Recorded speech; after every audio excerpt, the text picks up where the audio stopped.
Guys, welcome back to a new episode of the PS2 Collector, and on this episode I thought I'd do something different. I'm going to show you my collection from one of my favorite consoles of all time, and that is the Nintendo Switch. And as you know, we are nearly at the end of the Nintendo Switch life cycle, and amazing games came out from this legendary, innovative and a generation defining console.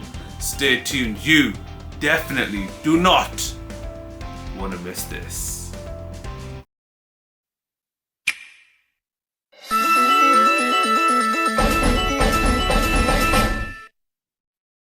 Right, let's begin. The first game in my Nintendo Switch collection is a criminally underrated game, and that is Astral Chain. Look at the front cover. The front cover looks absolutely amazing. So let's begin. So this game is an RPG. So I'm gonna cut it brief. I won't send out any spoilers. But yeah, so this game you have to control a legion, and you must travel between two dimensions and do a lot of puzzle solving. So this game has everything that you want in an RPG. It has puzzle solving. It has side quests. It also has a really great story.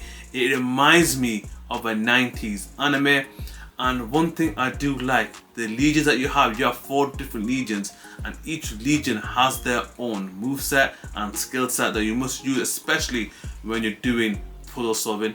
And yeah, if you've not heard of Astral Chain before, give it a go. It's one of the best games on the Switch. I've been waiting for years for it to be ported onto the PS5 or the Xbox Series X, so I can get the trophies or the Microsoft Game Achievements, whatever. But yeah, if you've not tried it, give it a go. You will not be disappointed. One of the most underrated games of all time, in my opinion. Easily 9 out of 10. Amazing game. Don't let me down. Right, and on to the next game, and that is Super Mario Odyssey for the Switch. And I'm gonna say, just when you thought that Nintendo has run out of ideas, just when you thought that Mario has gone stale, the genius, the innovativeness, and to still make Mario look presentable and relevant to the modern day audience, you got to give Nintendo credit. The level designs, the worlds, my word, it is absolutely amazing game.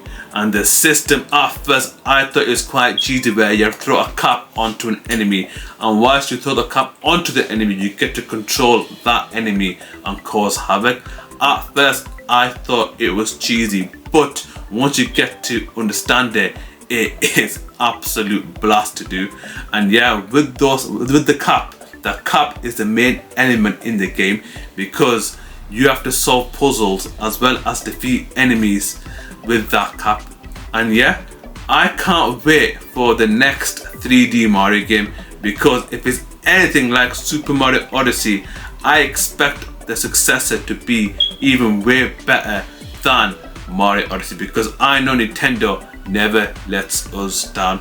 And boy, if you've not played Super Mario Odyssey and you've got a Nintendo Switch, what are you doing? Put your game down and go get this amazing game. You won't be disappointed. 10 out of 10, masterpiece. I've said it, people, masterpiece. Amazing game. And the next game is a commemorative game to commemorate the 35th anniversary of the release of the original Super Mario Smash Bros.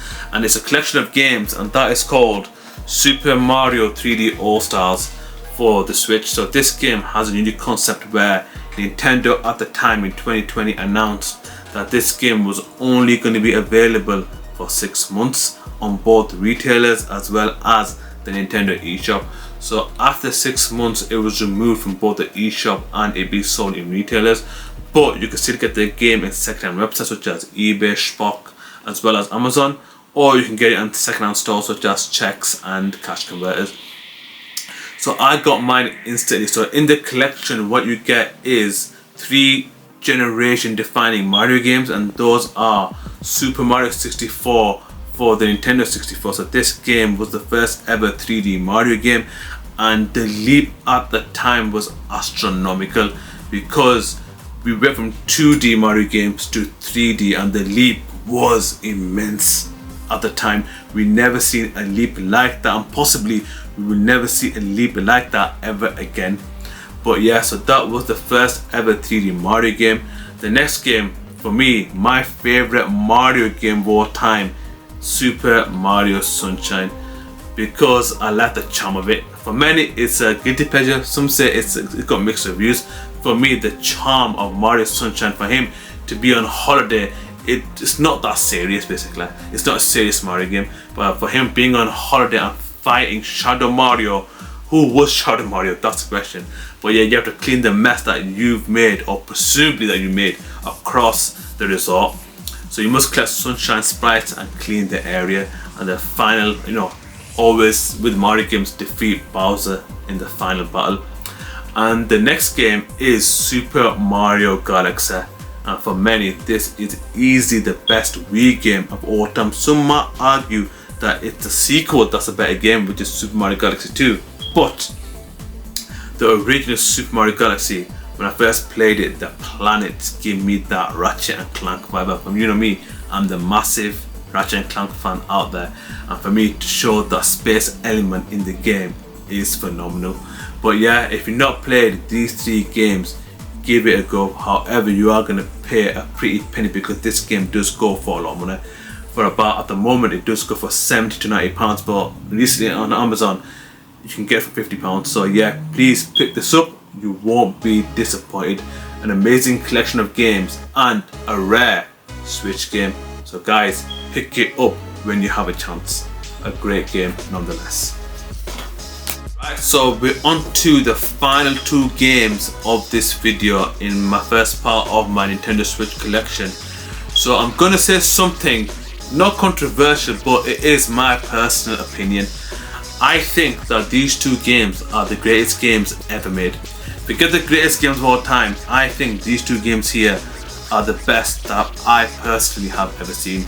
And if you think about it, I played ridiculously great games such as Tekken 3, GTA series, Mass Effect, Halo. I played the greatest of the greatest games that's ever been seen. But these 2, for me, are the best of all time.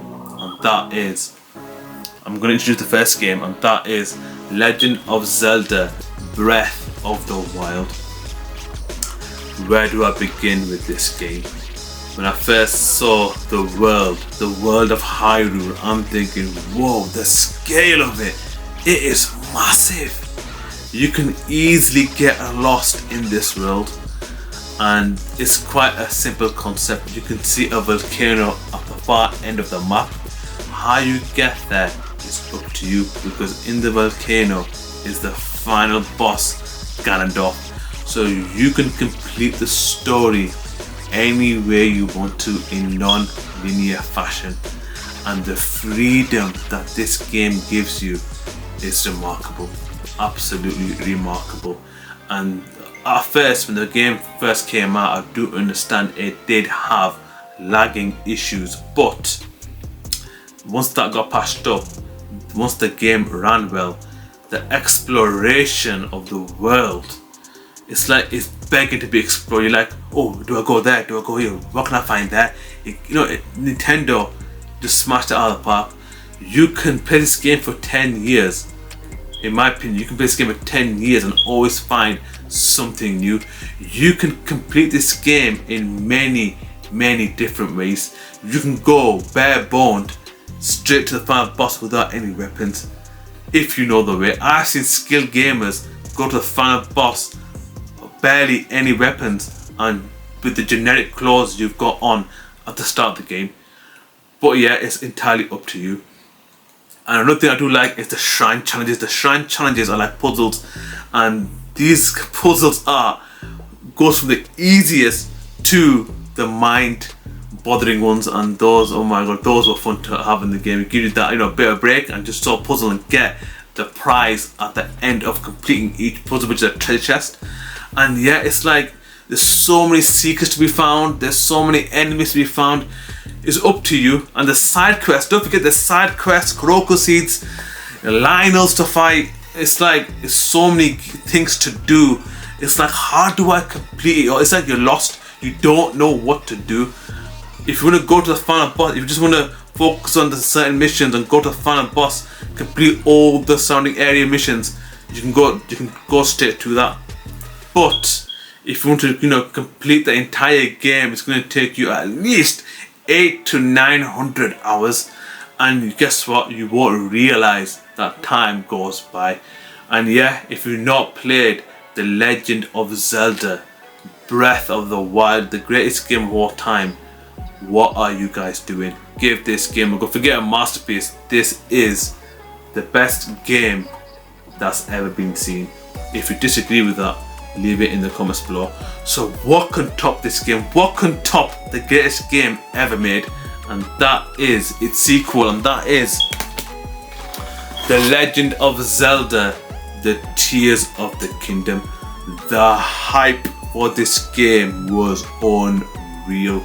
After the success and the huge commercial success of Breath of the Wild, what does Tears of the Kingdom offer?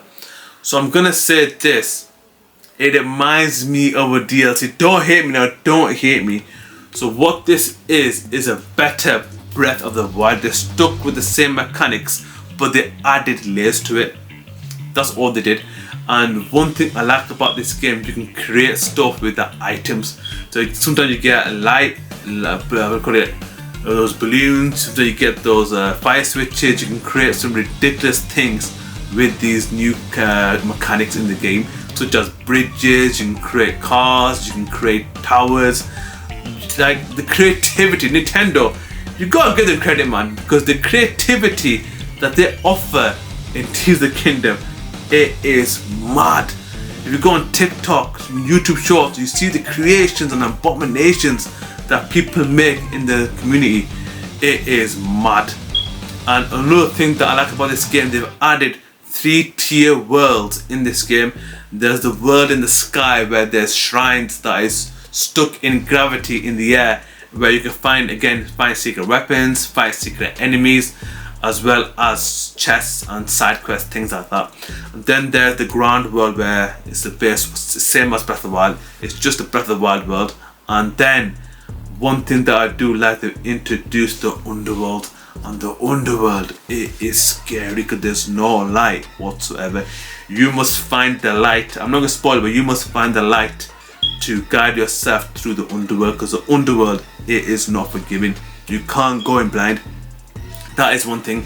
You cannot go in blind in the underworld, because you are not gonna last long. So my advice is, before you go to the underworld, be powered up, get your hearts up, and go to the underworld and fight what's beneath, because it's gonna be rough, because there's quite a few story missions, side quests in the underground that you must find. So yeah, I spend hundreds and hundreds of hours playing this game, and guess what? I can play this game and never get bored, and that is how remarkable that these Zelda games are.